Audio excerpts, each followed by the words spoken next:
Hi! Raise your hand if you have ever procrastinated before. Yeah, we've all been there.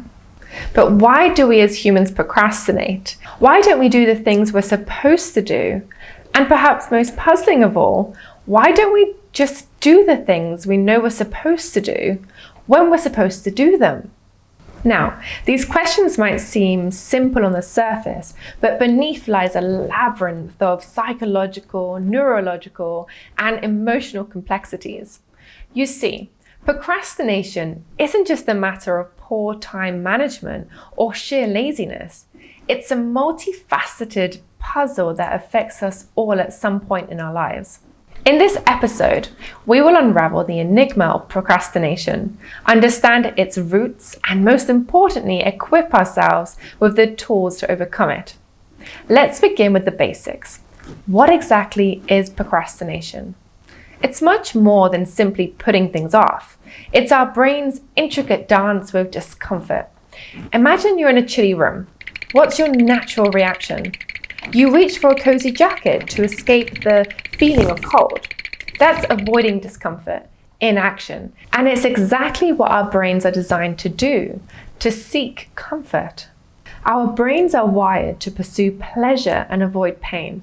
It's like a primal instinct deeply ingrained within us, often referred to as Freud's pleasure principle. Every action we take, every decision we make can be traced back to this fundamental desire for pleasure and the avoidance of pain. But here's where it gets truly fascinating and often a bit puzzling. Our brains don't drive us to do the things because they feel good in the moment. Instead, they motivate us to take action because they felt good at some point in the past. It's like the memory that prods us to pursue it again, even if it means experiencing some discomfort in the present. This is because of the way our brains operate. It has two distinct neural circuits. You have the liking system and the wanting system. The liking system encodes memories of what feels good, while the wanting system reminds us of these pleasurable experiences with a gentle nudge. In essence, it's the memory of that delightful feeling that propels us forward. As human beings, we're all too familiar with the challenges of procrastination. At some point or another, we've all found ourselves putting off tasks for various reasons. Perhaps it's the fear of not meeting our own expectations or the pressure to excel in our various roles. But when we dive deeper into why we procrastinate, it often comes down to a shared human trait, the avoidance of our limitations and the quest for perfectionism. Picture this scenario. You're a teacher with an idea for an innovative lesson plan that could truly engage your students. In your mind, it's a flawless concept. However, the moment you start to put it into action, doubts start creeping in. Will you execute it perfectly? What if the students don't respond as expected? Is it too complex for their level? These concerns can lead to procrastination. This fear of confronting our limits and the potential imperfections in our ideas is a universal struggle. It's what often keeps us from taking that first step towards innovative teaching methods and decision making. But remember, imperfections are part of the journey. Embracing these imperfections is where growth begins.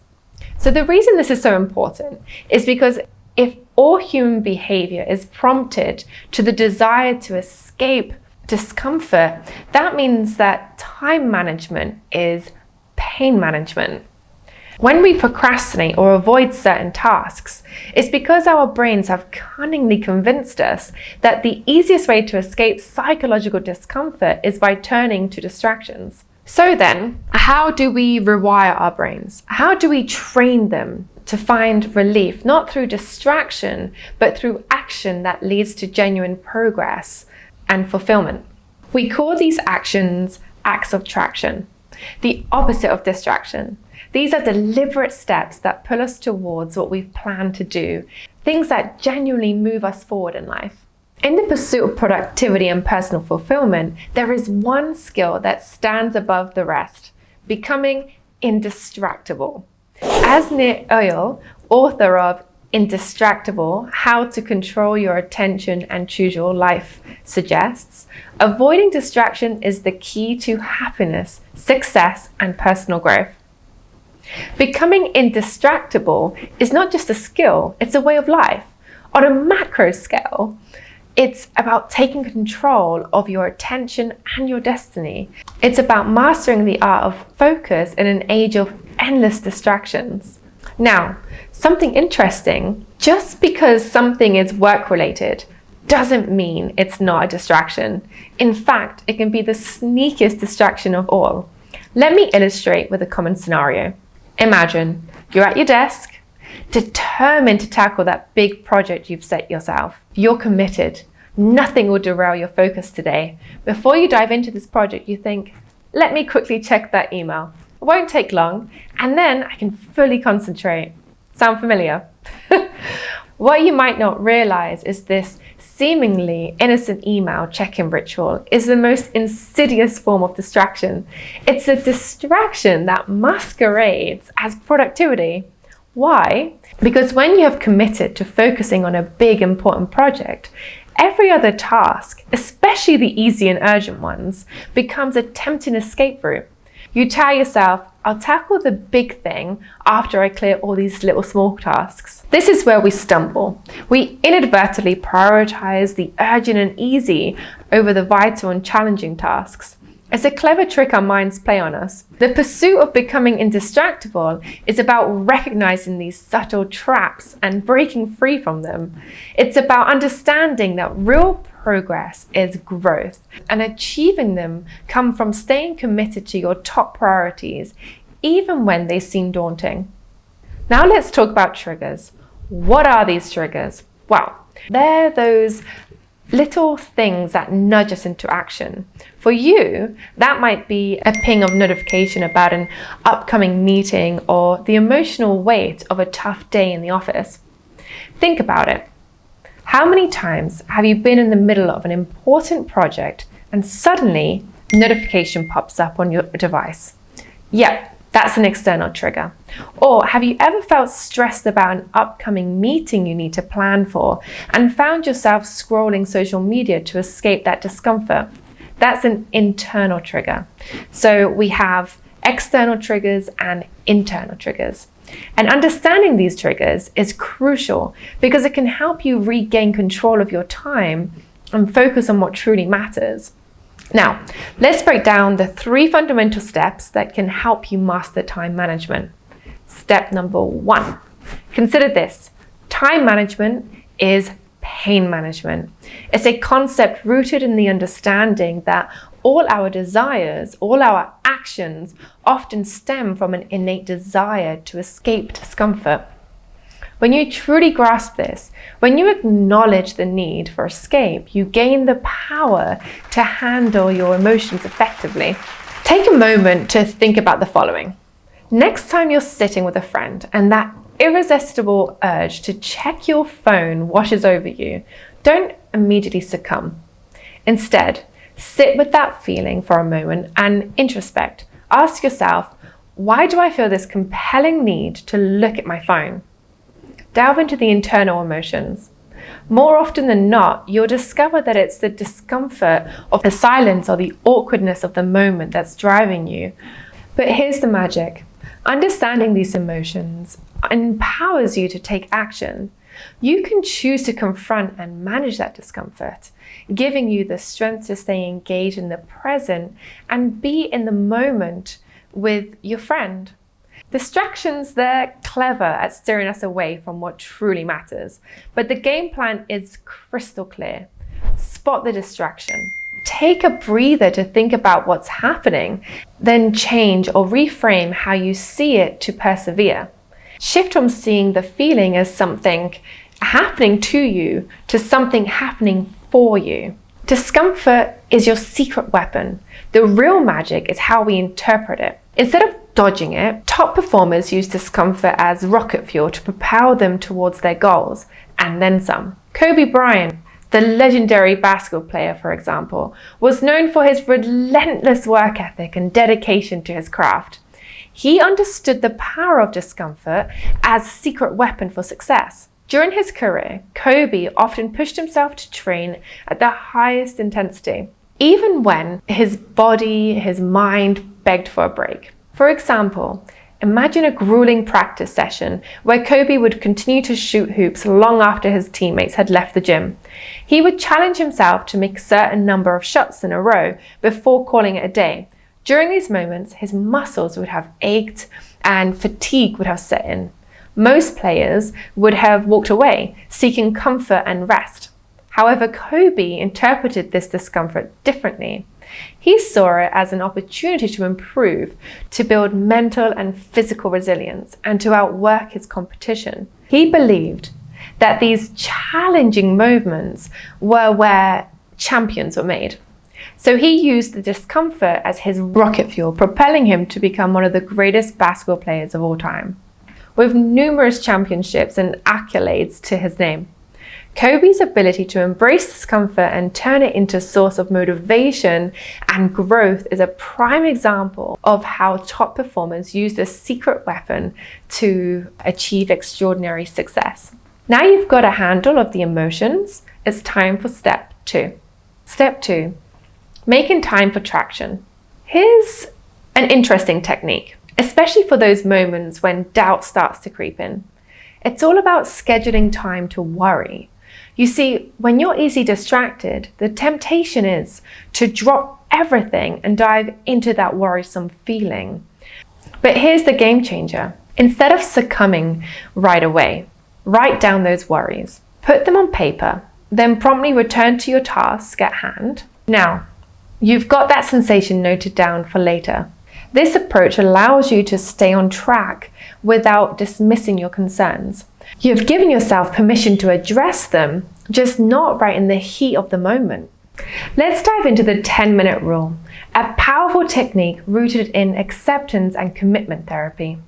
Imagine facing a tempting distraction. Perhaps it's that slice of chocolate cake calling your name, or the urge to check your social media feed or messages.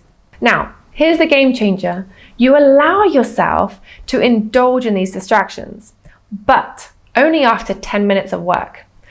What's the greatest secret sauce here? It's all about taking control. You consciously decide, for the next 10 minutes, I won't stray from my current task. After that, I can give in to my desire. Suddenly, you're the one in control. This rule is your go-to for mastering impulse control. It's like strengthening your delay gratification muscle, a reminder that you're not helpless or addicted. As long as you employ this strategy, you're in charge. Here's the genius part. Later in the day, you can revisit that initial urge and slot it into worry time. During this designated period, you tackle any lingering thoughts and emotions. Instead of letting worries disrupt your focus immediately, you've set aside time to deal with them. Interestingly, most of these concerns and fears, about 9 out of 10, tend to lose their grip after just a few minutes. They weren't as weighty as they first seemed. As for that remaining 1 out of 10 time, you've compartmentalized it, giving your brain the time it needed to relax. The 10-minute rule is your trusty ally in mastering distractions and keeping your focus intact. So, step number 3, taking on external triggers. Now, let's tackle the external factors, those dings, rings, outside distractions. Here's where Apple's focus mode comes into play. Seriously, it's one of the best additions they've ever made. It's intriguing to note that while we often blame technology and external triggers, only about 10% of distractions actually come from outside. The real kicker is what these external triggers are attached to. Picture your boss, your kids, or those seemingly endless, often pointless meetings. Slack channels, open plan workspaces, even colleagues popping in for help. These are the real distractions we face daily. So what can we do to systematically handle these distractions? Well, there are these nifty hacks and gadgets like monitor notifications to signal your unavailability when you're engrossed in work, While headphones don't always do the trick, you can get noise cancelling headphones. They're pretty good and can be a lifesaver. Now, here's a golden nugget: managing your manager. Utilize a time box calendar and share it with them. Engage your boss in a thoughtful discussion about your schedule and collaborate on prioritizing tasks. If you ever find yourself drowning in a sea of tasks, showing your manager or boss your detailed schedule and to-do list can be a revelation. They'll step in and assist you in sorting out what matters most. It's part of their role, after all. Plus, they might even help you shed the weight of less essential meetings. Think of it as schedule alignment, where your priorities seamlessly merge with your boss's priorities. Your boss will genuinely value this proactive approach. They want to stay informed about your activities without resorting to micromanagement. By synchronizing your schedule with theirs, you create a win-win scenario for all parties involved. Procrastination is a beast and often stems from our innate desire to avoid discomfort and seek comfort, driven by our brain's pursuit of pleasure and avoidance of pain. To overcome procrastination distractions, it is essential to become indistractable and recognize hidden distractions masquerading as productivity. External triggers contribute to distractions, but managing them effectively involves technology, open communication with your boss, and aligning your schedule with priorities. To tackle procrastination, follow the 3 key steps. Acknowledge that time management is pain management. Make time for traction by allocating time for both work and worry, and using strategies like the 10-minute rule to control impulses and address external triggers through proactive management. Of these, which did you like the most? Write your favorite strategy in the comments below, and how will you apply it to your life to help you to overcome procrastination? I hope that this video was helpful, and until next time, bye.